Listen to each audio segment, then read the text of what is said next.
सास का अखाड़ा बहू ने पछाड़ा। माँ जी, ये कैसे बना रही है शिमला मिर्च? नहीं नहीं नहीं, ऐसी कोई नहीं खाएगा। आप हटिए, मैं बनाती हूँ। कोई नहीं खाएगा? अरे तेरे मायके वालों के लिए नहीं बना रही हूँ, अपने पति, बेटे और बेटी के लिए बना रही हूँ। और वो लोग शिमला मिर्ची ऐसी ही पिछले कई सालों से खाते आ रहे हैं। बहू बहू हो ना, थोड़ा सोच समझ कर जबान खोला करो, समझी? माँ जी, फिर तो मैं यही कहूँगी कि आपको खाना बनाना आता ही नहीं। बहू शिमला मिर्च बना लेती है, लेकिन अपने अंदाज में। फिर खाने के टेबल पर, ये सब्जी क्या बहू ने बनाई है? आज बहुत अलग लग रही है। भाभी, रंग तो बड़ा अच्छा दिख रहा है सब्जी का। अरे नहीं नहीं, मुझे तो माँ के हाथ वाली खानी थी। क्या है रीना, सब्जी माँ को ही बनाने दिया करो ना। सास, जिसे अब थोड़ा सा अपना पल्ला भारी दिख रहा होता है। अरे अब बेटा मेरा जमाना आ गया। ये घर कभी मेरे नाम से चलता था, लेकिन अब लग रहा है कि मेरा होना ना होना एक ही बराबर है। बहू तो पूरे घर के साथ रसोई में भी राज करना चाहती है। माँ जी, आप ही ने तो कहा था शादी के वक्त कि रानी बनाकर रखेंगी मुझे। तो देखिए, रानी का काम यही होता है ना, राज करना। अरे देख बहू, माना तू राज करना चाहती है, लेकिन भूल मत, पूरी रियासत अभी मेरी है। अरे कैसी बात कर रही हो तुम दोनों? और ये क्या तरीका होता है बहू से बात करने का? बेचारी अभी तो आई है, उसको आजादी भी नहीं दोगी क्या? तो वो इस घर को अपना घर कैसे समझेगी? देखिए पापा, माँ सही कह रही है। घर को अपना घर समझी, इसमें कोई बुरी बात नहीं है। लेकिन सिर्फ अपना और हमें पराया करने की कोशिश करे ना जी ना, ये सोच तो बिल्कुल अच्छी नहीं है। देख, तू छोटी है ना, छोटी की तरह रहा कर। हर बात पर बीच में ना बोला कर। क्यों? वो मेरी बेटी है तो मेरे तरफ से ही बोलेगी ना। माँ जी, ये तरफ क्या होता है? हाँ, वो मेरी बहन नहीं है क्या? मैं मानती हूँ कि आज मैंने सब्जी बना दी, लेकिन थोड़ा खाने में बदलाव करना हम स्त्रियां भी तो जानती हैं और चाहती भी हैं। तो इसका मतलब ये तो नहीं कि घर के खाने की कोई वैल्यू ही नहीं है। देख, मैं कोई बहस नहीं करना चाहती, जाओ खाना खा लो। सभी खाना खाने बैठ जाते हैं। अगले रोज, माँ जी प्लीज, ये आस पड़ोस वालों को बोलिए ना, मुंह उठाकर घर में मत आ जाया करे। अरे किसी के घर आने जाने का कुछ वक्त तो होना चाहिए। यहाँ तो सारा दिन मानो लोगों ने धर्मशाला बनाकर रखी है। बहू, वो हम लोगों के परिवार जैसे हैं, पिछले 25 साल से हमारे साथ है। और ये मेरा घर है, यहाँ कौन आएगा कौन नहीं ये तू कैसे डिसाइड करेगी? और हाँ, तुझे अगर पसंद नहीं ना तो अपने कमरे में चली जाया कर। वो लोग बात ही कर रहे होते हैं कि पड़ोसन आ जाती है। अरे बहन, हम लोगों ने जागरण रखा है माता का आज रात, सुबह का भंडारा भी, तो बहू रानी को लेकर आना। आना हाँ बिटिया? अच्छा चलती हूँ, और घरों में भी निमंत्रण देना है। अरे हाँ हाँ, हम जरूर आ जाएंगे। वैसे किस किस को बुला रही हूँ? वो तुम्हारी ननद और भाभी भी आ रहे हैं क्या? माँ, क्या आप इनके पूरे खानदान को जानती हैं?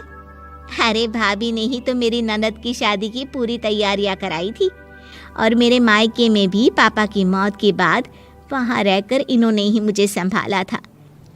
इतना तो कोई किसी के लिए नहीं करता।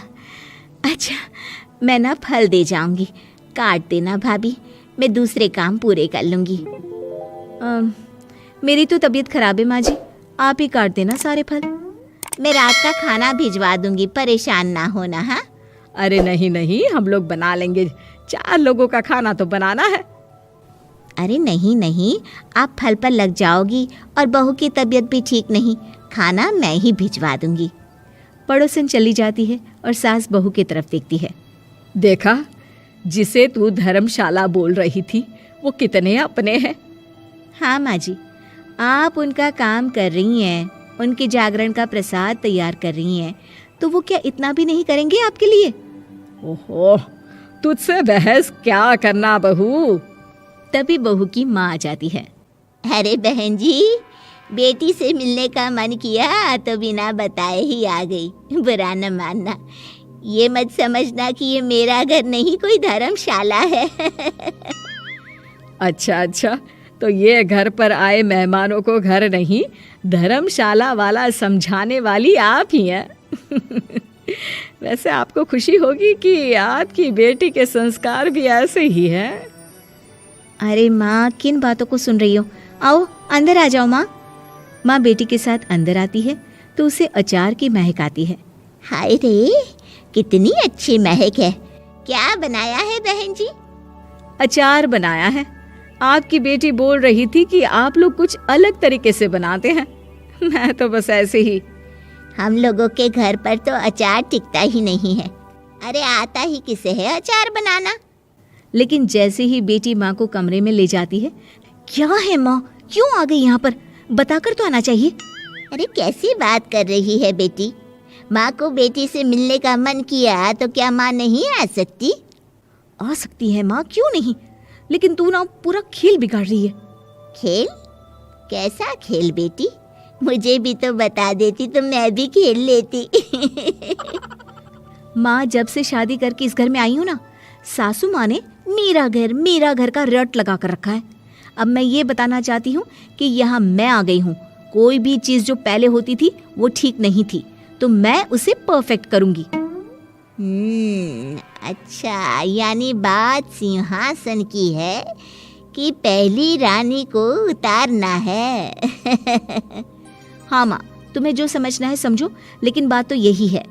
पर बेटा वो... बेटी कुछ नहीं समझती और दरवाज़ा खोलकर बाहर चली जाती है। माँ, जो कि एक अच्छी औरत होती है, बेटी को समझाने की कोशिश तो करती है। बाहर सास के सामने माँ कहती है, अरे बहन जी, आप चलिए ना मेरे साथ मेरे घर, बहू का मायका भी देख लीजिए। अरे नहीं नहीं बहन जी, आप ही रुकिए हम लोगों के पास। शाम को जागरण है, वहाँ ले चलेंगे। उसी का प्रसाद तैयार कर रही हूँ। अच्छा, हमें भी तो सिखा दीजिए कैसे तैयार करते हैं।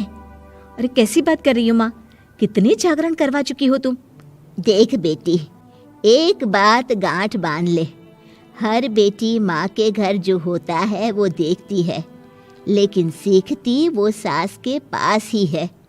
सास का संस्कार वो अपनी सास से सीखती है, जो वो अपनी बहू को देती है। तो बेटी, यहाँ के रीति रिवाज, रहन सहन, बोली भाषा अपनी है, जिसे तुझे ना सिर्फ फॉलो करना है बल्कि सीखना भी है। और जहाँ तक सवाल है पूरे घर की रानी बनने का, तो जब तक तेरी सास महारानी है, तू रानी ही तो रहेगी। क्यों बेटा? बहू माँ की बात समझ जाती है और सास भी बहू की माँ का मन ही मन शुक्रिया अदा करती है।